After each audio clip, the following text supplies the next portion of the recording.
Home and Away is getting its groove back in May 2022, getting up to second place in my soap opera rankings for the month. Not quite able to take that first place away from The Usual Suspect at number one in my rankings. But Home and Away is looking good. I've talked about in the past how I like when Home and Away has its own vibe with their kind of over-the-top drama. And we are getting some of that. We have some pretty good stories going on. And while some of them do involve some new characters, I know I give shows like Hollyoaks shit for pushing new characters too much to the forefront. But, I mean, Home and Away, we're only talking about really 2 new characters here, where Hollyoaks has about 10 new characters. So it's a lot different. I'm actually going to start, however, with Chloe and Theo. Chloe and Theo are getting close again. This is a couple that had chemistry back in the fall when I was doing these rankings, but Chloe was coming off of a relationship with Ryder, so of course it wasn't going to be working out between Chloe and Theo.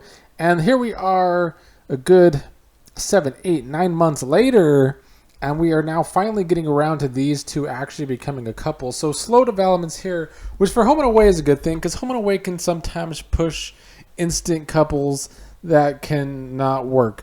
But I've always found Chloe and Theo to have good chemistry, and I'm glad we are finally getting these two together because I do think they work very well. I also liked when Chloe was trying to fight her feelings for Theo and kind of friend-zoned him, and he got jealous and tried to make her jealous by bringing another girl on what was supposed to be those two having a dinner together. Bringing another woman to the date was pretty funny from Theo to make Chloe jealous. But I'm glad to see these two together. Both have problems from their past. Both have daddy issues. And I think this works. Now we got to ramp up with the Mackenzie plot. Now, the one part of this plot with Mackenzie and PK and the whole gambling thing and him robbing her of money is that the story made Mackenzie look really dumb. And I'm not so fond of that side of the story. She almost went so far as to sleep with PK because she didn't have the money to pay him back. So the story pushed some boundaries, but I didn't like that it made Mackenzie look dumb. But I did like the callback to Dean's past, as Dean wanting to get revenge on PK for what he was doing to Mackenzie and some of his shady dealings. Dean goes back to his gang roots. At first he just confronted PK, and that just kind of escalated things between him and PK. But yeah, Dean went back to his River Dog gang to kind of rough up PK, throw him in a trunk. But then the next thing we know is PK turns up dead. And I'm going to try to get back to this here in a while because I need to move back to another story, and that is the pretty new character of Rose becoming a cop in town here. So Rose and Xander came to town a couple months ago as being the brother and sister of Jasmine. And they're getting pushed pretty hard to the forefront, but it's working for me. More so Rose is working for me than Xander. Xander's kind of just been like a white knight type character, a wannabe white knight, I guess. But I like Rose being on the police force, wanting to be by the book, follow all the laws, and this being a smaller town policing than she's used to. We had early in May where Alpha was speeding and Rose wanted to give him a ticket, and Cash just lets him off with a slap on the wrists and kind of gets mad at Rose. And we see more of the development of Rose being a cop here and seemingly being a good cop. And then her brother Xander, on the other hand, there's this big car accident. Logan's involved with it. Crashes into this woman, Millie, and her friend gets kind of ejected from the car and dies. And Xander can't help but to keep checking on Millie. And this is why I called Xander wannabe white knight, because he keeps checking up on Millie a lot while she's in the hospital.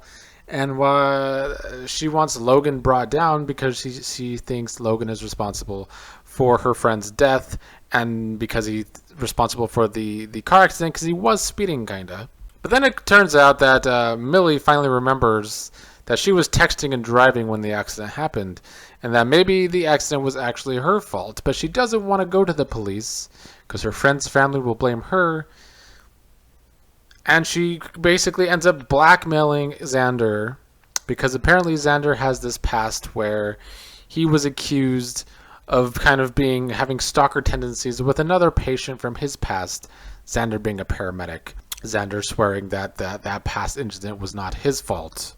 So this is where we get this conundrum for Xander, because does he go to the police himself and turn in Millie for being responsible? I mean, all he was doing was trying to whiten out Millie, and now she's kind of blackmailing him. But he does end up talking to his sister and Cash about Millie possibly being responsible because of texting and driving. But when Millie is questioned by Cash and Rose, she brings up the fact that Xander's been harassing her. And she kind of has proof because he was in the hospital a lot trying to be a white knight. So it looks like she could be telling the truth, even though Rose is certain that her brother isn't lying. But as much as, we have some new characters here. Rose and Xander's only been on for a few months. And Millie's a completely new character and kind of over the top. Like, she's responsible for her friend's death. And Xander was only trying to help her this whole time. And now she's going to just blackmail Xander and not take responsibility. So she's a bit of a cartoon. But, Home and Away, always a plot-driven show, and I can deal with it for now. I hope this story isn't stretched out too much longer, though, because the Millie character is way too much.